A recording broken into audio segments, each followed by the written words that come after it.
ایک مرتبہ حضرت سیدنا عائشہ صدیقہ رضی اللہ تعالیٰ عنہا آپ فرماتی ہیں کہ میں نے نیا لباس پہنا اور نیا لباس پہن کے میں اپنے آپ کو بار بار دیکھ رہی تھی، مجھے یہ بڑا اچھا لگ رہا تھا۔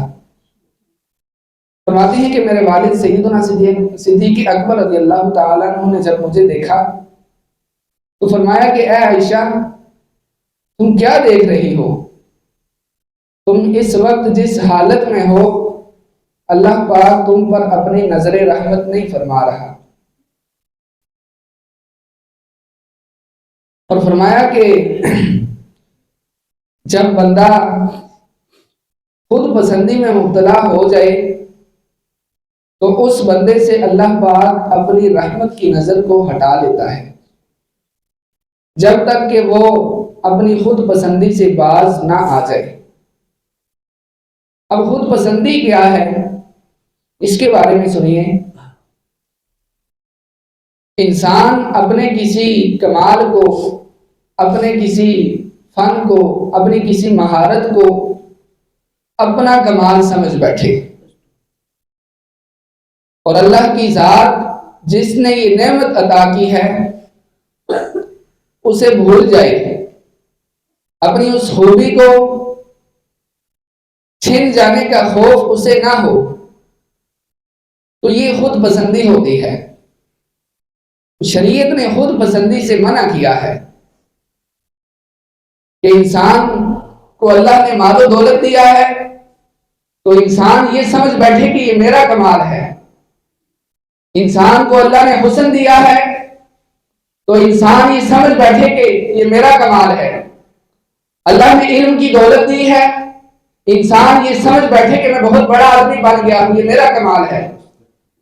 تو یہ تمام باتیں کہ جن میں انسان اپنے آپ کو بڑا آدمی سمجھنا شروع ہو جائے تو یہ خود پسندی میں آتا ہے، اور شریعت میں خود پسندی اس سے منع کیا گیا ہے، یہ گناہ کا کام ہے۔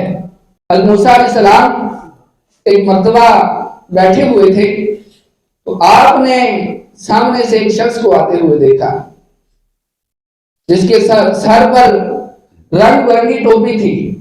اب جب وہ قریب آیا تو اس نے اپنے سر سے وہ ٹوپی اتار لی۔ موسیٰ علیہ السلام نے پوچھا کہ اے شخص تو کون ہے؟ تو اس نے کہا کہ میں ابلیس ہوں۔ پوچھا کہ یہ تمہارے سر پر جو ٹوپی تھی یہ کیا ہے؟ تو اس نے کہا کہ یہ میرے جھاڑ ہیں جو میں انسانوں پر ڈالتا ہوں۔ موسیٰ علیہ السلام نے پوچھا کہ تمہارا سب سے خطرناک ترین جال کیا ہے؟ تو شیطان نے کہا کہ میرا سب سے خطرناک ترین جو جال ہے وہ یہ ہے کہ میں آدمی کو خود پسندی میں مبتلا کرتا ہوں، کہ جب آدمی خود پسندی میں مبتلا ہو جائے، اپنے فخر اور غرور میں مبتلا ہو جائے اور اپنے گناہوں کو بھول جائے تو میں اس آدمی پر قابو پا لیتا ہوں۔ یہ خود پسندی، اپنی انا میں آ جانا، خود پر اترانا، یہ شیطان کا خطرناک ترین جال ہے۔ یہ ایک عام انسان کو نہیں بلکہ عبادت گزار آدمی کو بھی اس جال میں شیطان پھنسا لیتا ہے۔ اب وہ کیسے؟ ایک آدمی عبادت کر رہا ہے تو شیطان اس کے دل میں یہ وسوسہ ڈالے گا کہ تو بڑا نیک ہے، یہ لوگ سوئے ہوئے ہیں، گناہ گار ہیں، گناہوں میں پڑے ہوئے ہیں، تو بڑا نیک آدمی ہے۔ اب انسان کے دل میں یہ خود پسندی آئے گی کہ میں بڑا نیک ہوں، تو یہ بھی شیطان کا وار ہے۔ اللہ کے نیک بندے تو خود کو نیک نہیں سمجھتے تھے، بڑی بڑی عبادتیں ریاضتیں کر کے بھی خود کو گناہگار سمجھتے تھے۔ تو یہ شیطان کا ایک ایسا وار ہے کہ جو عبادت گزاروں پر بھی وہ چلا لیتا ہے، عبادت گزاروں کو بھی اس وار کے ذریعے، اس ہتھیار کے ذریعے وہ گمراہ کر دیتا ہے۔ سیدنا صدیق اکبر رضی اللہ تعالیٰ عنہ آپ لوگوں کو نصیحت کرتے ہوئے فرماتے ہیں ایاکم والفخر، تم فخر سے بچو، غرور و تکبر سے بچو۔ وما فخر لمن خلق من التراب، یہ فخر کس بات کا کہ تمہیں مٹی سے پیدا کیا گیا ہے اور تمہیں مٹی کی طرف ہی لوٹنا ہے، اور آج تم زندہ ہو کل تم مردہ ہوگے، تو فخر کس بات کا؟ آپ لوگوں کو نصیحت کرتے ہوئے فرما رہے کہ فخر غرور سے بچنا چاہیے۔ بعض اوقات انسان اپنی اوقات کو بھول جاتا ہے، اپنی مال و دولت کے نشے میں آ کر، اپنی عیاشیوں کے نشے میں آ کر، اپنے حسن کے نشے میں آ کر انسان اپنی اوقات کو بھول جاتا ہے کہ اسے مٹی سے بنایا گیا ہے اور اسی مٹی میں اس نے لوٹ کر جانا ہے، اور آج وہ زندہ ہے تو کل اس نے مر جانا ہے، کل قبر میں جانا ہے۔ انسان اس بات کو بھول جاتا ہے۔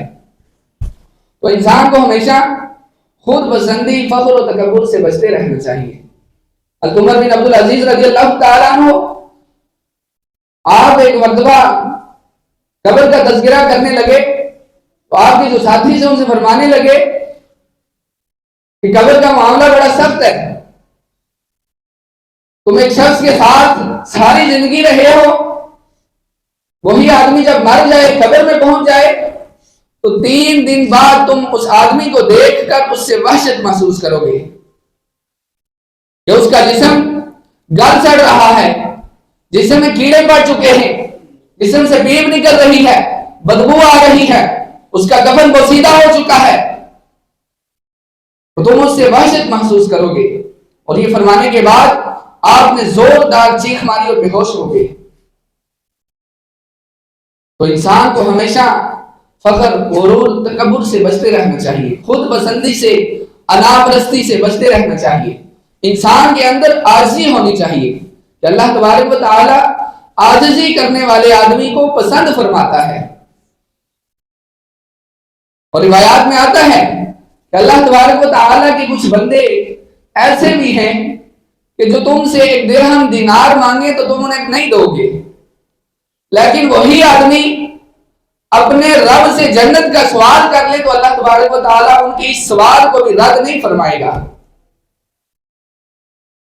تو اللہ کی بارگاہ میں تو قبولیت کا معیار تقویٰ ہے۔ اللہ کی بارگاہ میں قبولیت کا معیار مال و دولت، بینک بیلنس، پیسہ، بڑا عہدہ، بڑا رتبہ، یہ چیزیں نہیں، بلکہ وہاں قبولیت کا معیار تقویٰ ہے کہ کس آدمی کے دل میں کتنا خوف خدا ہے، اس آدمی کے دل میں کتنا اللہ کی محبت، اللہ کے رسول کی محبت ہے۔ تو ہمیشہ انسان نے عاجزی کو اختیار کرنا چاہیے، فخر، غرور، تکبر، ان چیزوں سے بچتے رہنا چاہیے۔